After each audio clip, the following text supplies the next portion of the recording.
السلام عليكم، ازيكم يا ولاد؟ عاملين ايه؟ جايبه لكم زيت زيتون، زبده شيا، زيت جوز الهند، عسل. بمناسبه بقى ان انا قاعده النهارده من الشغل، قلت ايه ما بديهاش، خليني اعمل ماسك لشعري و او حمام زيت زي ما بنقول بالمصري يعني. تمام. هاخد معلقه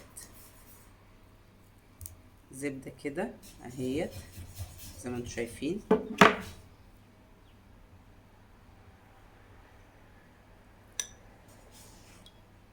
على الزيت، واخد عليها معلقه زيت اهيت،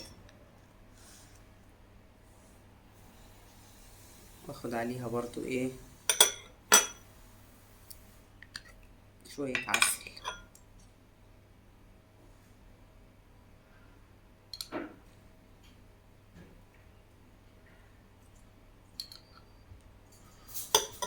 طبعا لو انت عندك شمع عسل هيبقى افضل طبعا. تمام. وقلبيهم بقى كده اهوت في بعض.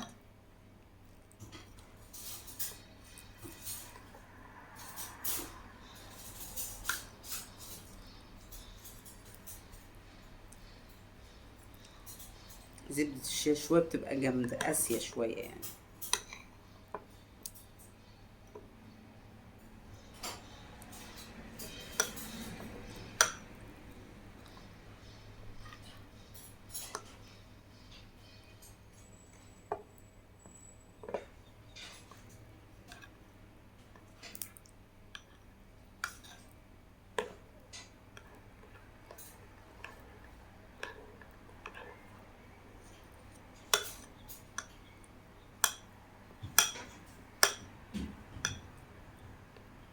زي ما انتم شايفين كده اهوت، بدأت تفك زبدة الشيا اهيت معايا.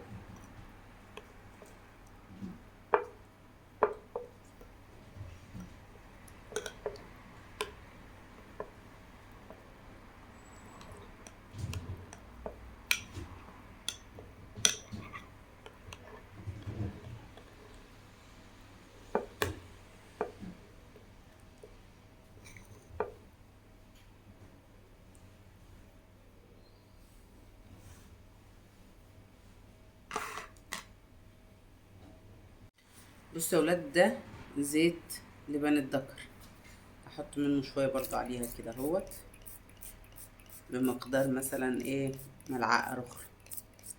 تمام. يلا بينا.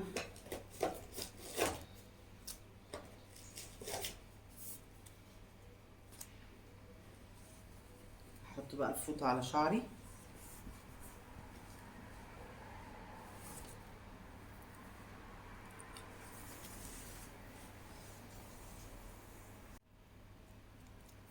زي ما انتم شايفين اهيت، هعمل فيها ايه، هعملها على شعري.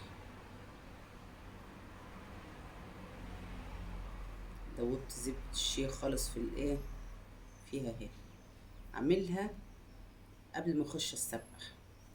انا حبيت النهارده اوريكم الروتين كده بتاع الايه الحمام مع بعض، وهوريكم ازاي نعمل الحمام المغربي.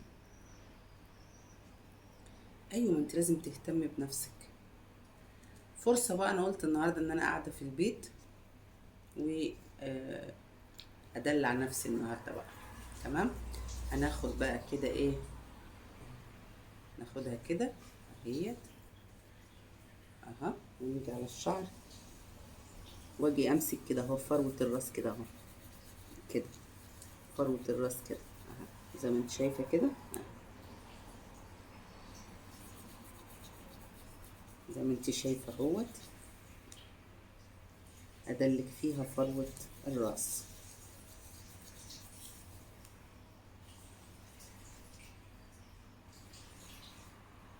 اعملي العمل ده ايه كل اسبوع على الاقل مرة، والله يا ولاد كده تخلي الشعر عندي زبدة، تخليه سايح